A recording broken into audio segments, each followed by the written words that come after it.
Today we'll be installing your EFFYDESK.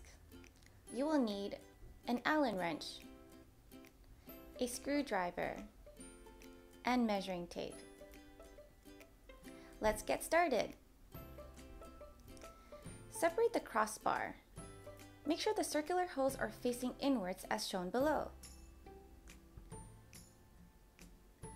Insert the crossbar ends into the lifting columns and secure with screws. Attach side brackets to end off the lifting columns and secure with screws as well.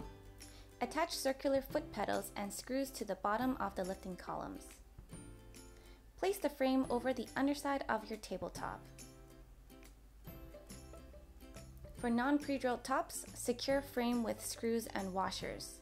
For pre-drilled tops, secure with screws. Insert and connect all cables to the control box. Slide into place. Secure the crossbar rail with screws.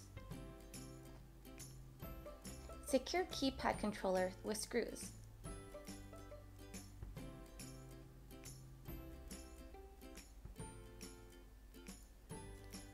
Now flip your table upside down.